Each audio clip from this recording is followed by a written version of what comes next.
हे what's up guys, welcome back once again. आज जो हम आपके सामने जिस कहानी को लेकर आए हैं वो कोई मनगढ़ंत कहानी नहीं बल्कि एक सच्ची घटना पर आधारित है। बड़े से अमेरिका का एक कोना जिसे मायने नाम से जाना जाता है। ये कनाडा से सटा हुआ है जहां पर मीलों दूर तक सिर्फ विशाल जंगल है। आपको लग रहा होगा कि इसमें कौन सी बात है, पर असल में उन्हीं जंगलों के बीच एक 12 साल का डॉन फेंड्रेल नाम का लड़का 12 दिन तक जिंदा रहा। पर जब दुनिया ने उसकी कहानी सुनी तो उनके कानों के पर्दे फट गए। ये सुनकर कि कैसे मुमकिन हो सकता है। तारीख है 15 जुलाई 1939 का दिन। हम डोनाल्ड के परिवार को देखते हैं जो अपने छोटे से संसार में बहुत ही ज्यादा खुश है। पर जैसा सब कुछ दिखता है वैसा कभी होता नहीं है। दरअसल ये समय ग्रेट डिप्रेशन का है, जिस दौर में अमेरिका का स्टॉक क्रैश हो गया, जिसका असर पूरी दुनिया में पड़ा और उसी में डोनाल्ड भी था। पर अभी भी वो अपने परिवार से मिलने के लिए आया है। इतने में उसके दोनों बेटे रायन और डॉनी भागते हुए आते हैं। पिता के आने पर वो बेहद ही खुश थे क्योंकि उन्होंने वादा जो किया था कि घर वापस आने पर वो उन्हें फिशिंग के लिए लेकर जाएंगे। पर डोनाल्ड अंदर ही अंदर अपने काम को लेकर बहुत परेशान है, जिसको लेकर वो अपनी पत्नी से भी बात करता है तो वो कहती है, उसे सहानुभूति देती है कि सब कुछ ठीक हो जाएगा, तुम्हें घबराने की जरूरत नहीं है। इस बीच हम देखते हैं कि दोनों हमेशा छोटी छोटी बातों को लेकर झगड़ते रहते हैं। दोनों भाई जिस चीज को जब डोनाल्ड देखता है उन्हें गाड़ी धोने की सजा दे देता है, पर यहाँ भी वो लड़ते रहते हैं। तब वो उनके पास आकर उन्हें रोकता है और गुस्से में कहता है कि अगर लड़ना ही है तो तरीके से लड़ो, ये क्या बच्चों की तरह लड़ रहे हो। इतना कहकर वो उन्हें खूब उकसाता है और तभी वहां एंजेलिना उन्हें खाने के लिए निमंत्रण देने आती है, जिसके कारण ये लड़ाई यहीं रुक जाती है। अब खाने के टेबल पर डोनाल्ड ने बताया कि अभी समय ठीक नहीं चल रहा है, इसीलिए काम भी ज्यादा है तो उसे छुट्टी कम मिली है। इस बारी वो फिशिंग पर नहीं जा पाएंगे बल्कि उसके बदले माउंटेन मेन पर हाइकिंग के लिए जाएंगे। अब ये सुन डॉनी एकदम से भड़क गया क्योंकि उसने इन सब चीजों में हल्की सी भी दिलचस्पी नहीं थी। उसने तो यहाँ तक अपने पिता से ये भी कह दिया कि अगर उन्हें फिशिंग करनी ही नहीं थी तो यहाँ पर वो आए क्यों। उसके इस बर्ताव से एंजेलिना हैरान थी, लेकिन डोनाल्ड को पता था कि उसका बेटा बड़ा हो रहा है और ऐसा गुस्सा स्वाभाविक है, उसे कुछ कहता नहीं है। पर एंजेलिना डॉनी के रूम में जाकर उसे समझाती है कि तुम्हारे पिता तुम लोगों से बहुत प्यार करते हैं, वो कभी ये दिखाते नहीं है जो कुछ भी है वो कर रहे हैं, उससे तुम लोग मजबूत बनोगे, खुद के लिए फैसले कर सकोगे। डॉनी थोड़ा समझदार था इसीलिए समझ गया, लेकिन रायन काफी गुस्सैल था। दरअसल उसे पूरे साल इसी दिन का इंतजार किया था। अब उसके पिता उसे कहीं और लेकर जा रहे हैं, इसीलिए वो बहुत ज्यादा गुस्से में। पर वो भी क्या कर सकते हैं। अगले दिन वो अपने तीनों बेटों को लेकर हाइकिंग के लिए निकल पड़ते हैं। बीच रास्ते में हमें साफ देख सकते हैं कि वो डॉनी से ज्यादा लगाव रखते हैं क्योंकि वो चाहते हैं कि वो मजबूत बने, अपने पैरों पर खड़ा हो सके। यही वजह है कि वो उसके सामने ज्यादा कभी इमोशनल नहीं होते। अब निकलने से पहले उसने अपनी बीवी से कहा कि वो बच्चों को फिशिंग के लिए लेकर जाना तो चाहता था, पर ऐसे वो उनके साथ ज्यादा समय बिता नहीं पाएगा, उनके स्वभाव को समझ नहीं पाएगा। इसीलिए उसने हाइकिंग का रास्ता चुना क्योंकि वो अपने पिता की तरह नहीं बनना चाहता। उन्होंने तो मुझे कभी समय दिया ही नहीं, पर मैं अपने बच्चों को समय देना चाहता हूँ, यही कारण है इस हाइकिंग का। कुछ दूर के सफर के बाद इन्हें हेनरी मिलता है जो इन सभी को अच्छे से गाइड करेगा। अब रात होने पर ये लोग एक अच्छी जगह देखकर अपना कैंप लगा लेते हैं। इस दौरान हेनरी बच्चों को एक डरावनी कहानी सुनाता है जिसमें एक इंडियन आत्मा है जो कि यहाँ की सबसे ऊंची चोटी पर रहती है। लोगों का मानना है कि अगर कोई भी इस जंगल में खो जाता है तो वो उसे अपने आगोश में ले लेती है और खुद की ही तरह बना लेती है।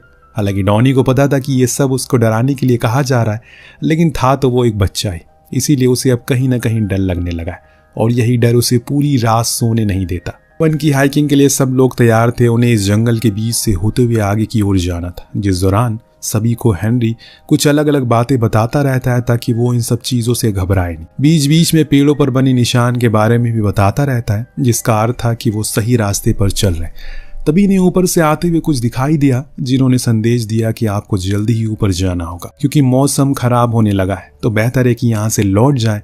लेकिन डोनाल्ड कहता है कि हमें ऊपर जाकर देखना चाहिए। कुछ ही देर में उसे भी समझ आ गया कि उन कड़कती हुई बिजलियों को देखकर वो इसे लड़ नहीं सकते। ऊपर से उनके पास इस मौसम के मुताबिक कपड़े भी नहीं है, साथ में बच्चे भी हैं, इसीलिए उसने हेनरी से कहा कि हमें लौट जाना चाहिए। तभी डॉनी ने कहा, अब आप क्यों लौट रहे हो, आपको बहुत शौक था ना हमें मर्द बनाने का, तो चलिए आज मर्द बन के ही रहते हैं। उसकी इस बातों को सुन डोनाल्ड अगर चाहता तो उसे वहीं एक थप्पड़ जड़ देता, पर उसने ऐसा कुछ नहीं किया और कहा, ठीक है तुम ऊपर जा सकते हो, अपने भाई और हेनरी के साथ हम दोनों तुम लोगों का नीचे इंतजार कर रहे हैं। हालांकि रायन का मन नहीं था, पर डॉनी की वजह से उसे भी जाना पड़ जाता है। जैसे जैसे ये लोग बल का प्रयोग करके ऊपर की ओर चलते जा रहे थे वैसे वैसे मौसम तेजी से करवटें ले रहा था, पर ये रुके नहीं और ऊपर चढ़ते चले गए। अब मौसम ने अपना क्रोध रूप धारण कर लिया है। आसपास बिजलियां गिरने लगी है, जो देख हेनरी भी घबरा गया। तब रायन ने इन सब का दोष हमेशा की तरह डॉनी पर डाल दिया, जिसको लेकर दोनों में बहस भी हो गई। इसी दौरान उसने ये तक कह दिया कि डैड हमेशा उसकी वजह से परेशान रहते, यही कारण कि वो इस बारी जल्दी जा रहे हैं। अब इतना सुनते ही मानो डॉनी का खून खौल जाता है। वो उसी मौसम में जिसमें कुछ भी दिखाई नहीं दे रहा है, तेजी से नीचे की ओर आने लगा। दोनों ने उसे आवाजें दी, रुकने की कोशिश की, पर वो रुका ही नहीं। जब कुछ देर बीत गए तो हेनरी और रायन फौरन नीचे आए और डोनाल्ड को सब कुछ बताया। उसने फौरन हेनरी को रेंजर से कांटेक्ट करने को कहा। वहीं दूसरी तरफ हम डॉनी को देखते हैं, जो गुस्से में लाल होकर बस भागे ही जा रहा है। किस तरफ वो जा रहा है उसे कुछ अता पता नहीं है, बस अपना होश हवास खोकर वो भागे जा रहा है। तभी उसका पैर एक कीचड़ में पड़ गया, वो वहीं गिर पड़ा और इससे होता ये है कि डॉनी की पैंट कटीले धार में फंस जाती है। अब वो उसे उतार देता है, लेकिन जब उसका गुस्सा शांत हुआ तो उसे एहसास हुआ कि उसने कितनी बड़ी गलती कर दी। इसीलिए वो अपने पिता को आवाज लगा रहा है, पर भागते भागते वो इतनी दूर आ चुका है कि अब उन तक आवाज पहुंच ही नहीं पा रही है। उधर डोनाल्ड ने रेंजर से बात करके सब कुछ बताया तो वो सभी उसे ढूंढने में लग गए, पर कुछ भी हासिल नहीं हुआ सिवाय हार के। तो अंधेरा भी होने को आ गया है, सभी थक हार कर वापस घर आ गए। डोनाल्ड एंजेलिना को कॉल करके सब कुछ बताता है, पर उसे भरोसा नहीं है कि उसका बेटा मिलेगा भी या नहीं, क्योंकि ये जंगल बहुत ही बड़ा है और कई प्रकार के खूंखार आसपास मंडरा रहे होंगे। इतना सब कुछ कहने के बाद उसने ये भी कहा कि अगर वो उसके ऊपर अकेले जाने नहीं देता तो आज शायद वो जिंदा होता, यानी कि उसने मन में ही उसे मृत्यु घोषित कर दिया। पर वहां डॉनी तो अभी भी संघर्ष में लगा हुआ है। इसमें उसके जूते ने उसका साथ छोड़ दिया क्योंकि वो फट चुके हैं। तो वहीं उसका पैर का एक अंगूठा जो बुरी तरह से जख्मी हो गया है, डॉनी ने उस पर अपनी शर्ट के कपड़े को फाड़ कर लगा दिया ताकि वो घाव ज्यादा ना बढ़े। अब वो क्या करे, इसलिए उसने सबसे आसान तरीका चुना, जो प्रार्थना करना होता है, क्योंकि जब इंसान हर चीज से हार जाता है तब उसे ईश्वर याद आता है। उसने प्रार्थना की ईश्वर से कि बस मुझे मेरे माता पिता के पास पहुंचा दे ताकि मैं उनका अच्छा बेटा बन सकूं, जैसे कि रायन है। इस बात से आप अंदाजा लगा सकते हैं कि कैसे दोनों भाइयों को लगता है कि दूसरा वाला बेहतर है, और इसी आगे बढ़ने की होड़ में इस चीज को भूल गए कि दोनों की रगों में खून तो एक ही बह रहा है। अगर कल दोनों ना लड़ते तो शायद अपने पिता के साथ होते, पर बीते कल को याद करके क्या फायदा। डॉनी के गायब होने की खबर अब हर जगह फैल चुकी है, इसीलिए सभी डोनाल्ड की मदद के लिए आ गया है।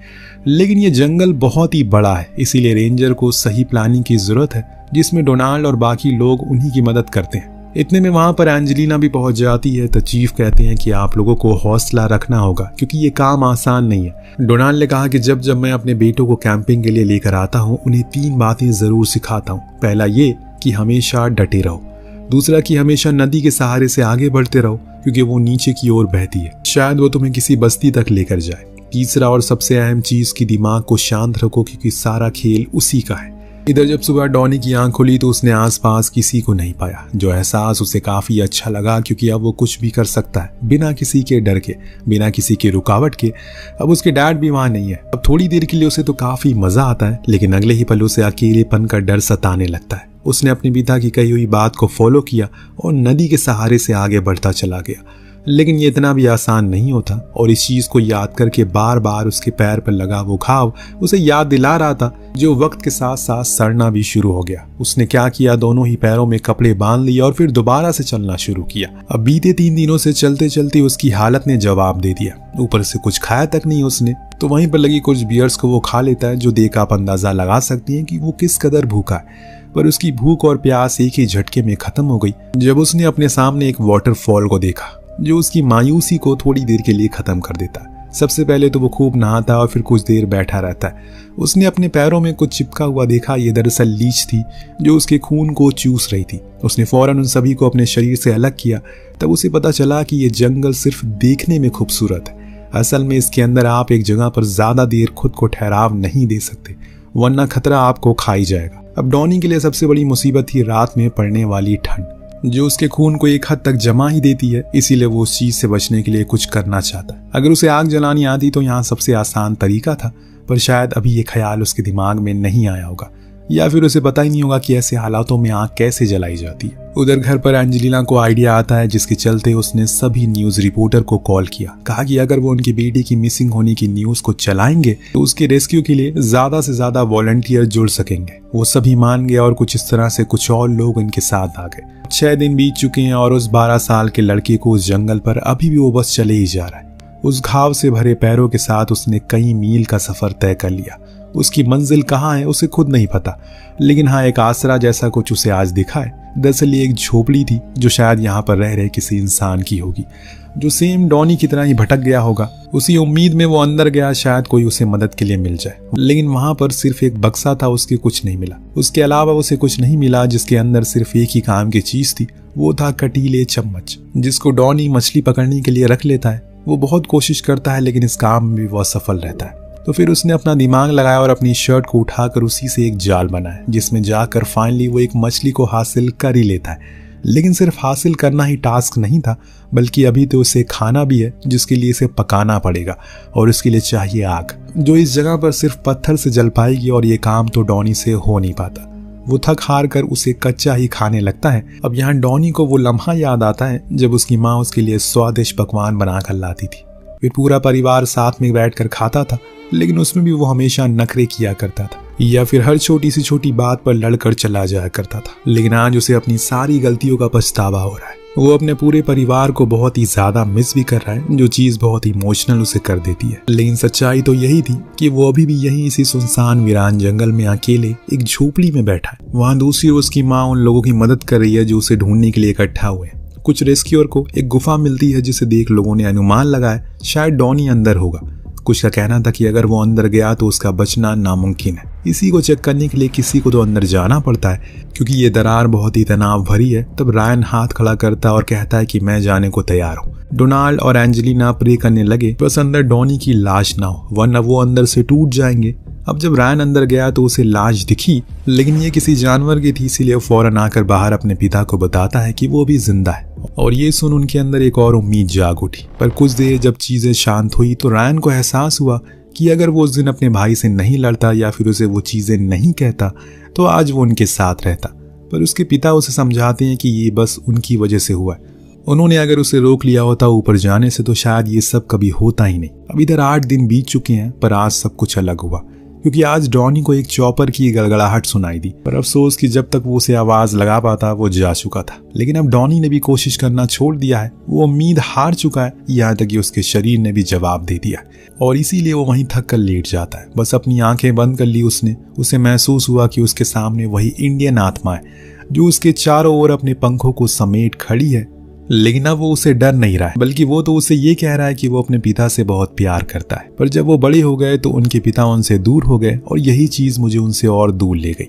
लेकिन जब हम छोटे थे तो वो हमें कहानियां सुनाया करते थे। वो सब लम्हे मेरे लिए यादगार थे जिन्हें मैं कभी भूल नहीं सकूंगा। इस चीज से हम अंदाजा लगा सकते हैं कि डॉनी किस कदर अपने पिता के साथ कुछ समय बिताने के लिए तड़प रहा है। पर अब शायद ये कभी ना हो सके, क्योंकि धीरे धीरे जैसे जैसे समय बीतता जा रहा है उसके दिमाग भी अब उसके काबू से बाहर हो चुका है। उसे इस जंगल के बीच एक मखमली बिस्तर नजर आ रहा है, साथ में अपना वो खुशहाल परिवार भी, जिसमें उसकी बहन थी, उसका भाई थे और वो हसीन पल भी थे। अब सब कुछ खत्म सा हो गया। इस टूटी उम्मीद के साथ डॉनी की हिम्मत भी टूट गई और वो वहीं गिर पड़ा। शायद ये कहानी यहीं तक थी, लेकिन ऊपर वाले को कुछ और ही मंजूर है। अचानक उसे अपने पिता का चेहरा दिखा जो उसे कह रहे हैं कि बेटा आप घर आ जाओ। उनकी ये बातें मानो डॉनी के जिस्म में जान फूंक देती है। खड़ा उठता और बस अंदर एक आखिरी बार कोशिश करने की आवाज आ रही थी। फिर से चलना शुरू करता है। आज फिर उसके सामने एक नदी थी, लेकिन उस पार उसे औरत कपड़े धुलती हुई दिखाई देती है। वो जानता है कि यही आखिरी मौका है। अगर उसने कोशिश नहीं की वो हमेशा के लिए अपने परिवार से दूर हो जाएगा। इसीलिए वो पूरी जान लगाकर चिल्लाता और वो लेडी उसे देख लेती है